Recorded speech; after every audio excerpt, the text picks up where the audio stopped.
Did you know some things you do every day quietly make your life shorter? Most people think only big things hurt us, like smoking, getting very sick, or having a bad accident. But the truth is, small, quiet habits that come with age can hurt us the most, without us even noticing. And what's more surprising, some of these habits aren't even on most people's radar. In this video, we're going to walk through 8 things that silently steal your lifespan, little patterns and choices that can add up to years lost. You might expect to hear about things like staying up too late, and yes, that's on the list, but it's only number 3. What ranks number 1 will probably surprise you, because it's not about diet, sleep, or exercise.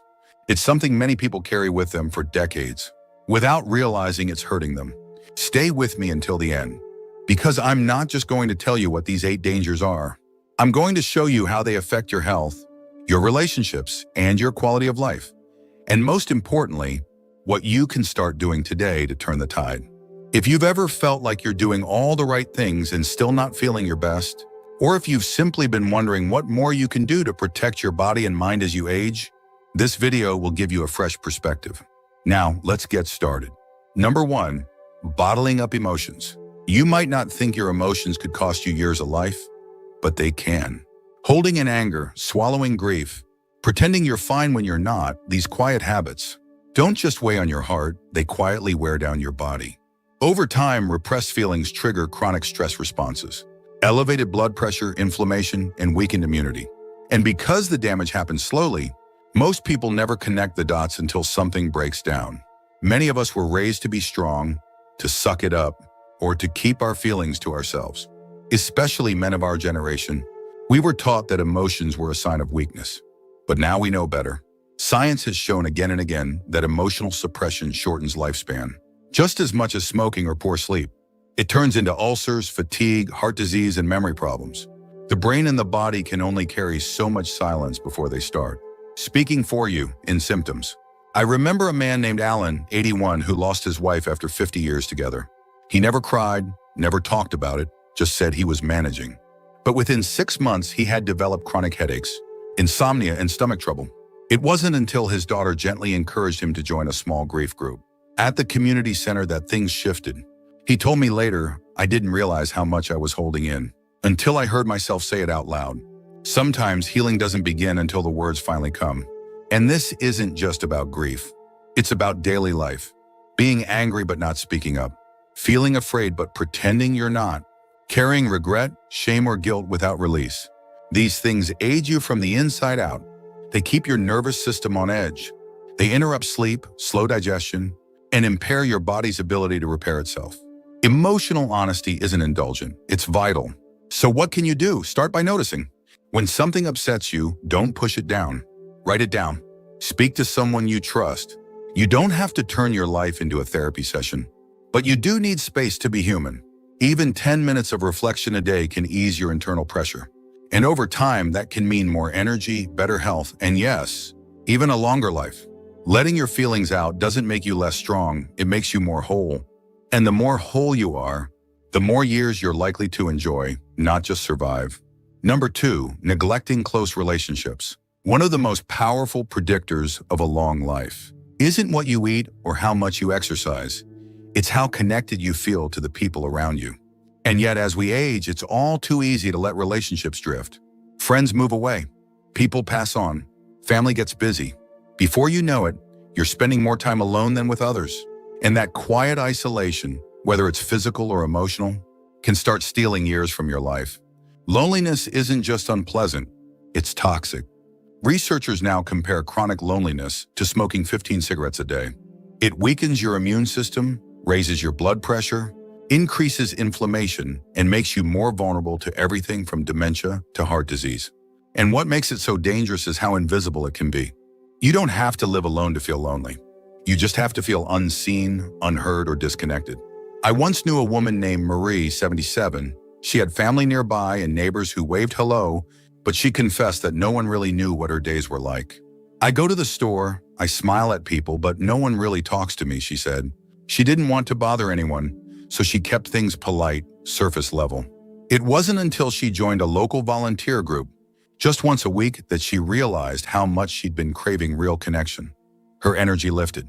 Her sleep improved. she started laughing again. And all it took was one place where she could be herself, not just be polite. Relationships don't have to be perfect to be powerful. Even one meaningful connection can improve your health and lengthen your life. It might be a friend, a sibling, a neighbor, or even someone you meet through a shared interest. What matters is presence.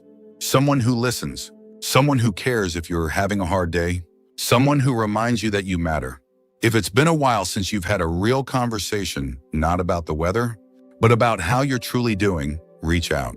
Write a letter, make a call, join something small even if it feels awkward at first. It's never too late to rebuild your circle. And the reward isn't just feeling better today, it's adding more tomorrows. Because connection isn't just nice to have, it's a form of medicine. And the more of it you make room for, the more life you give back to yourself. If you're still watching this video and finding these insights valuable, please comment number 2 below to let me know you're here. And if you haven't subscribed yet, I recommend you subscribe and turn on the bell so you don't miss any videos. Your support helps us continue creating good content to inform and inspire you. Now let's move forward. Number 3, consistently staying up late. You've probably heard that sleep is important, but what many people don't realize is just how much staying up late night after night can slowly steal years from your life. We're not talking about the occasional late bedtime. We're talking about the pattern. The habit of pushing sleep off to watch one more episode, scroll a little longer, or catch up on things that could have waited for the morning. Over time, this pattern quietly weakens your body in ways that often go unnoticed until it's too late. When you stay up late consistently, you're not just cutting into your sleep time, you're disrupting your circadian rhythm. That's the internal clock that tells your body when to rest, repair, and recover. And when that clock gets out of sync, everything else starts to slip: your immune system, your metabolism, your memory, even your mood. Sleep isn't just rest, it's restoration. And without enough of it, especially the deep, early night sleep, your body begins to break down faster than it should. There was a man I once knew named Clifford, 74, who used to joke that he'd sleep when he was dead. He stayed up past midnight every night reading news articles, sometimes playing card games online. It felt harmless. But over the years, his energy dropped. He caught colds more often and eventually developed heart issues, his doctor linked to chronic sleep disruption. By the time he tried to fix his sleep, the damage had already started. "I didn't think it mattered," he said, "until it did." And the damage isn't always physical. Poor sleep affects decision-making, focus, and emotional resilience. You get irritable, forgetful, slower to react. It chips away at the sharpness and calm you need to navigate life well. And over time, that makes everything feel harder. If you're someone who's gotten used to staying up late, you don't have to overhaul everything overnight. Start small. Try moving bedtime back by just 15 minutes. Turn off screens an hour before bed. Use softer lighting in the evening. Your body wants to sleep, it's wired to heal during that time. You just need to give it the right conditions. And remember, sleep isn't wasted time. It's one of the most powerful tools you have to protect your brain, your heart, and your lifespan. The earlier you sleep, the more time your body has to restore what the day wore down. It's not a luxury, it's essential. And when you honor it, your body honors you back. Number 4, skipping regular checkups. Many people reach a certain age and start thinking, "I've lived this long, I must be doing something right." And while there's truth in that, it can also become a trap. Skipping your checkups because you feel fine might seem harmless, but that decision could quietly cost you years. By the time you feel something, it may already be advanced. That's what makes this so dangerous. It's not the symptom you notice, it's the silent problem you don't. After 60, your body changes faster than you think. Blood pressure rises more easily. Bones thin, vision shifts. Certain cancers develop quietly without early warning signs. And while many of these issues are manageable when caught early, they can become life-altering or even life-ending if left undetected. A 10-minute test could make the difference between simple treatment and major intervention. I once met a man named Leonard, 76, who hadn't seen a doctor in over a decade. "I hate hospitals," he said. "I'm not going unless something's broken." But one day he fainted while walking his dog. Turned out he had undiagnosed diabetes and dangerously low blood pressure. His condition was treatable, but the delay made recovery harder than it had to be. "If I'd just gone in sooner," he told me, "this wouldn't have scared my family half to death." Checkups aren't just about catching disease. They're about giving you peace of mind. A quick blood test can reassure you. A basic heart scan might reveal early risk. An eye exam can protect you from a fall. These appointments aren't overreactions, they're acts of self-respect.